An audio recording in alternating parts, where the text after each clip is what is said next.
No, it snowed again. It never leaves. It goes away. I go for a nice walk. I'm enjoying spring, and then bam! It's back. It's back. Oh, God. Claude, it's back. The snow is back. Oh, yeah, it's supposed to be a TBR video. Anyways, that's the card. I'll go over that when I'm sitting down in that chair. Look at it. It's so cool. Look, what a cool, fancy chair. It's fine. It's a good chair, but it's not that fancy. But before I do that, I want to show off the things that I'm like not bringing out and putting on the cart because they're the Warhammer ones that are like I don't want because I want to read some annotated versions of books. So this one I have, which is The Infinite and the Divine, illustrated and annotated edition by Robert Rath. Oh, this book is amazing. I want to reread that in its annotated format. But yeah, I don't want to bring it out because then all these will be like floppity floppities. And usually I'll have a few hardcovers that I can just slip in to that so that they don't go flippity floppity and damage their spines. Because yeah, that's the kind of guy I am. I'm a guy who cares about spines or something. Only for these books, really, because I'm kind of a collector. And then the other illustrated annotated book I want to read is this beauty. Oh, Lords of Silence. This one's got a cool looking. Oh my god! It's the prettiest book. Oh, look at them little Norklings. They're just so cute. He's so cute. He's a cutie. Anyway, so yeah, I would like to get to one or both of those because I don't think I've ever actually read an annotated book. But yeah, now let's go to the proper TBR. Get to Andrew. Thank you, Andrew. Very nice for you to cut to me. Now, yes, we're doing another TBR video. I know that they're not the most exciting videos of all time, TBRs. And I know that, like, prior TBR I did last month, I was like, I'm not going to read, like, any of these. So it kind of, like, defeats the purpose of making a TBR. But I was completely wrong, and I read about 60% of that big old TBR I did last month. So much so that it made me go, wow, can I use a TBR like they're supposed to be? Can I actually read like the majority of the books I put on? Because yeah, last month I did. I actually got to like a lot of the books, and I thought that was really kind of cool, and it made me happy, and I was like, oh my god, is it like the fact that I was filling my weeks up with so much other stuff in prior years when I was doing this channel and focusing on other things. Is that why? I don't know. I don't know. We'll get to everything that I kind of read and what I thought of the books that I read, next week. And also, I do have some actual projects that I'm working on that would be kind of like new, interesting, unique spins for the channel and not just, TBRs, vlogs, and that type of thing. It's just been a bad month. April has been not a good month. I have not been having a fun April at all. I don't think anything good has happened in this month, so I've been a bit and my motivation for doing creative things has been a little lower than normal, but I have been escaping in the land of literature, so that was good. But yeah, so the reason why there haven't been any of those more elaborate videos is because of that. But yeah, let's just get into it, talk about some stuff that I want to read and why I'm reading it, what I hope to get out of it, etc., etc. First up, this is one that I own, and I just think it's a really strange collection. So this is The Skin Trade, edited by Douglas E. Winter. And the thing is, there's only 3 authors in here, and they're mostly short stories. It's a short story collection featuring only 3 authors. And the authors are Stephen King, no brainer. I believe some of the stories in this have never been collected in any of his other like collections. So like there's like a few short stories that were only ever published in this book. Obviously you can find them online and things like that, but there are a few Stephen King short stories that have never been collected in any of his bigger collections. And I believe some of them are, one of them is in here. And then there's Dan Simmons, who recently passed away. Dan Simmons was not a great guy. I will say he was a pretty good writer. When I read The Terror, I really liked it. And I didn't get that he was a bad guy. And then I looked him up and I was like, oh, okay, I read all of that very differently. So I was kind of interested to dip my toe a little bit again into Dan Simmons to see if I do, in fact, can read the stories and take them opposite of how he might have intended them. Also, he's one of those creators who got a little bit more unhinged as time went on. Back in the 80s, he wasn't as, completely bonkers. But regardless, those are in here. So I'm going to read those, see if I like them. And if I don't, I'm just going to skip those. And then it ends with a novella by George R. R. Martin. Now, George R. R. Martin nowadays is only ever attached to fantasy. Sometimes sci-fi, but mostly if you're talking about George R. R. Martin, you're talking about the Game of Thrones series. And for a while, George R. R. Martin was writing horror books. And yeah, it was just really kind of interesting because his is a little novella at the end of this. So just kind of interested to kind of figure out what exactly is going on. And what's kind of fun is that the name of this collection, The Skin Trade, comes from the George R. R. Martin tale, not the the other two much bigger creators, especially in the field of horror. So yeah, interested to kind of check that out. It's been a bit since I've read any King, so yeah, I don't know how I will feel about it. Next up, Gojira. This is a book that I've heard about in a vague sense, but I've never read. It is basically supposed to kind of be a very interesting sci-fi book that's touching on a lot of Godzilla stuff.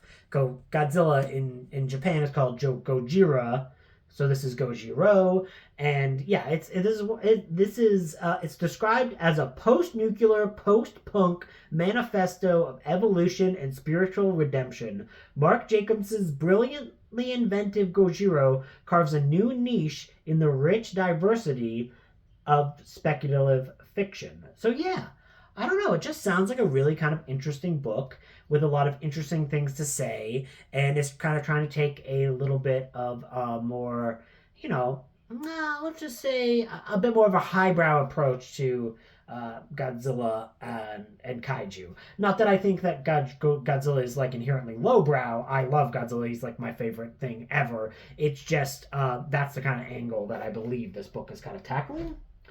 Last month, I did read my very first BattleTech novel, and I really enjoyed it, which led me to kind of do a deep dive and a research on all of these different websites and be like, what is the best BattleTech fiction to read, to see if I can't pick up another one and see what I think about it. And the other one that I chose is The Wolf Pack. This one has the sequel to this has the biggest rave reviews, but I thought it would be good to read the first book anyways. And yeah, I thought BattleTech was really interesting. The world it kind of sets up with all these warring factions, and it's it feels a little bit like Warhammer-y, and you can see because back in the day, Warhammer and BattleTech were in the same branch of, well, they still are, but they're much different.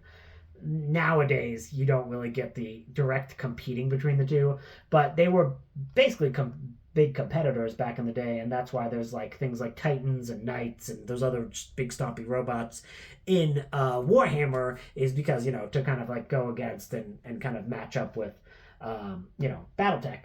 But I had never read a BattleTech book until last month, and I was surprised by how good the action was kind of set out, and how fun and interesting it was, and that the world had a little bit more political depth to it. The book I read, we'll get into that when I do my wrap up, but it almost felt like Dune if Dune was good.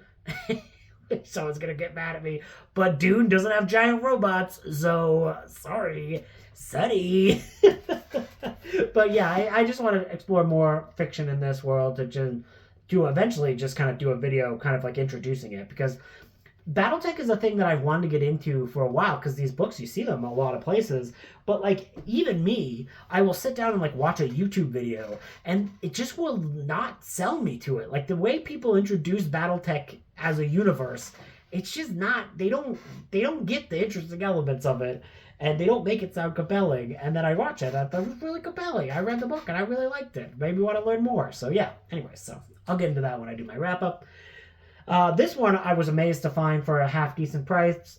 This is Creature from the Black Lagoon times Black Lagoon. This is, of course, one of, I mean, I say of course, there's like 5 of you that would know what I'm about to say. But Dark Horse Press, back in the early 2000s, released a number of Universal Monster books.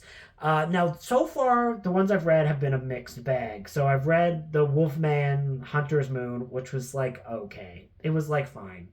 It was the most finest fine book of all time, not intentional. But then I read The Shadow of Frankenstein, and it was one of the best fucking books I've read in ages. It was so damn good. It was really, really, really, really good. And then I own Dracula Asylum, and then now I own this one as well. This one has a bit of a not as high reputation as the others. I do think Shadow of Frankenstein, looking like, is the one that's like the most highly lauded. I'm missing only 2 from this set now. The Pandora's Bride by Elizabeth Hand, I believe is the title, and then The Mummy Dark Resurrection. The Mummy Dark Resurrection is around for, like, it usually goes for about $40, and like I probably will eventually bite the bullet on that one day. Pandora's Bride is like really hard to find. I don't know if I'll ever get lucky enough to find that one, but who can say? But anyways, yeah, so this is the one that was released for the Creature of the Black Lagoon.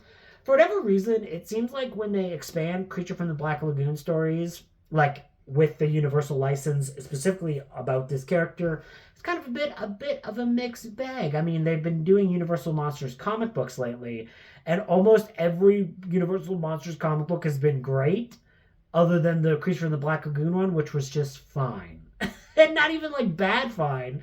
Like it was fine. It was okay. It was okay, but it wasn't anything amazing. And I'm kind of interested to see if maybe this would be the one to break the mold. Next up, another monster-filled book. I have been working on a YouTube video that I want to do. One of the things that I would love to do and release is recommending fiction or movies based off of every single monster in that original D&D monster manual. I am at B right now. I probably will release them in sections like B to D and blah, blah, blah, and as you go on. But I plan to get every single monster that's introduced in there, at least something that's analogous with the creature that's being described. And I've been doing pretty good so far, and it's actually a really fun project. But one of the parts of the reasons why there's a bunch of monster books on here is because I need to expand my monster abilities and monster things to recommend. So yeah, I don't really need a reason to do a King Kong book. I love King Kong. I am an amateur King Kong historian. This is a prequel to the Peter Jackson movie. So yeah, that was a prequel book. I don't know what it's going to be like, but apparently it takes place a lot on Skull Island, and there's so many monsters on Skull Island. Speaking of monsters, the novelization for Cabin in the Woods by Tim Levin. I love the movie Cabin in the Woods. 2, I like the author Tim Levin. 3, I like novelizations. So yeah, I'm really excited to pop into this, especially because there will be so much more that they can do with the monster rampage at the end of this movie. And again, there are so many monster varieties in that movie. I'm definitely going to have to rewatch it because there's going to be some easy recommendations for seeing the monsters in action for that D&D video when I do eventually get to it and make it. So yeah. Really excited to read this. I've been looking for this novelization for a while, and eventually I found it. So I was like very happy. I was like, yay, I found it. I found it. Predator, big game. I love the Predator books. This is one of the only Predator novels that I haven't read. There are very few pieces of Predator fiction that I have not read, and both of them are on this this TBR. And that's basically because I want to have a complete ranking of every Predator novel because I think that would be fun. And I have nearly read every single Predator novel. And this novelization And this novel are the only things that I have left before I have a complete, solo Predator novels. Because there's a few AVP ones that I haven't got to. So yeah, I guess I will do every solo Predator novel, not get into AVP, but we'll see. I do own all those books as well. I just haven't got to those. It'll be a while. So the last few Predator only fiction, and I still cannot believe there's never been an RPG about Predator in the Predator universe, and I just think that's a shame because there's a lot of cool stuff in those books. A book based on Gary Gygax's Cyborg Commando. This is an infamous role-playing game in that I believe it's very broken, especially in the version that would have been based off, this book would have been based off of.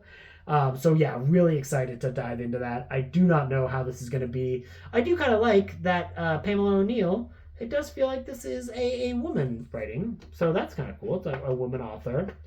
I have no idea what to expect from this. I cannot even believe there were novels tying into that game because, yeah, that just seems nuts to me. So, yeah, excited to dive into that. Another one that I'm like, I cannot believe that there were novels released. This is a book about Torg.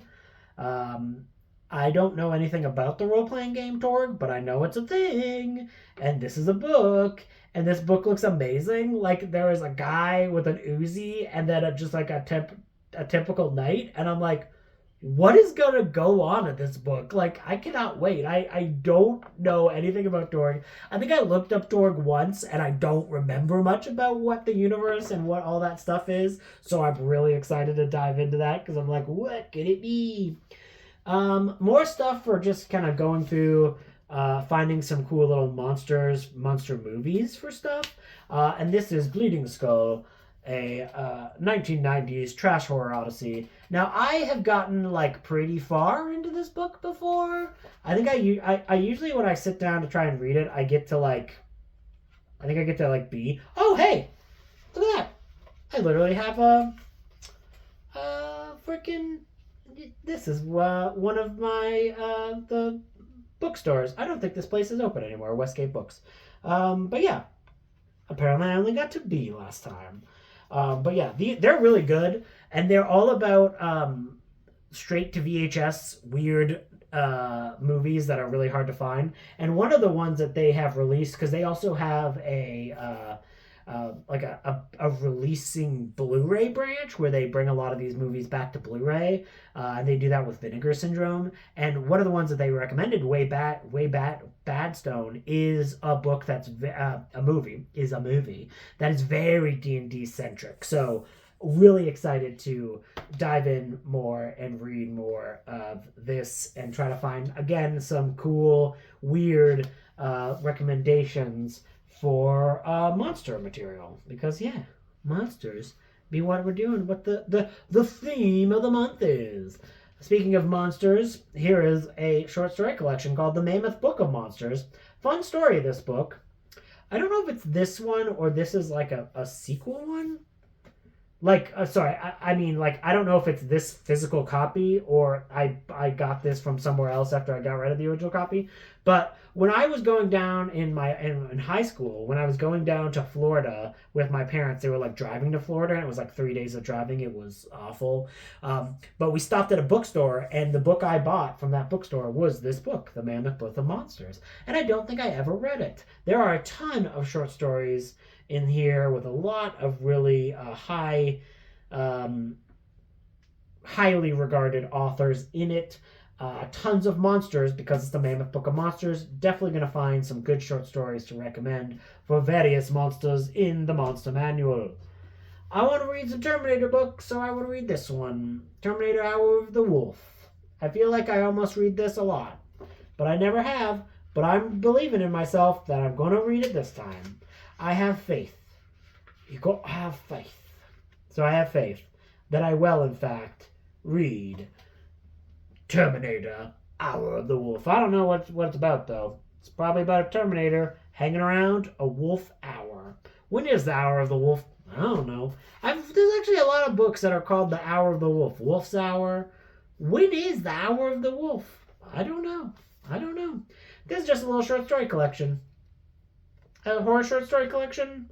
It's only about like, yeah, it's only about like 100 pages. And yeah, this is apparently like a queer horror novel, and I think that would be cool to read. I want to read this, but also I want to put this in my little free library because I just think it would be nice. So I want to read this and put that in my little free library for other people to share it. Here is. I did not get to the Dragonlance novel that I had on hand for last month, but I think that maybe if I try this one, which is The Murder in Tarsus, I think I might have better luck because I think that this is just going to be a mystery set in like a fantasy universe, and I think that's kind of fun. I think that a lower stakes crime novel set in a fantasy universe has a really fun idea to it, and I think this would probably be a blast. I have never really read a full-on book by Ramsey Campbell. I have read some of his short fiction, and I actually have enjoyed his short fiction, but I have not ever read a full Ramsey Campbell novel. This is The Obsession. Will this be my first? I don't know. I kind of hope so. Because yeah, it's just Ramsey Campbell is definitely a blind spot for me in the realm of horror literature, so I would like to remedy that. Deathbite. I watched the movie Spasms with my patrons earlier this month, and I forgot that it was based on a book, and then I looked up the book, and I was like, wait a minute, and I owned the book, and I was like, hell yeah, this is just a big old snake eating people and messing with them in, where is this? In America. In the movie, it's all very clearly based off of, it was all clearly filmed in Canada, so it's like a very Canadian-centric movie, even though I don't think the movie takes place in Canada, but anyways. But yeah, I'm really excited to read this because, yeah, it's just a giant killer snake book, and, I am still kind of in that mood of reading more Animal Attack books. And last, but certainly not least, The Monster Makers, Inc. I don't know anything about this. All I know is that's Godzilla. That's a toy Godzilla killing people. It literally, look at that. They literally have Godzilla on the back. Man, they could not release this book today because Toho would sue them into non-existence. When Rob's pet Godzilla ran amok on the planet Carefree, who'd have thought he'd foul up an alien invasion? What? Hell yeah. This is sounds amazing and is definitely all about weird toy monsters. So, seem to be in the spirit. So, yeah, those are the books that I'm planning on reading. I'm really hoping to get to at least 60% of them. And that's kind of what my goal is going forward with these TBRs. If I get to 60% of the books, then I'm going to continue making the TBRs. If I'm reading from these piles, if I'm actually doing them and not just talking about books that I never intend to read, then yeah, I'll keep doing them. So yeah, that is what I'm planning on reading. What books do you think I should read the first? Which ones should be the priority? Hope you guys have had a good day, and I will talk to you later. Goodbye.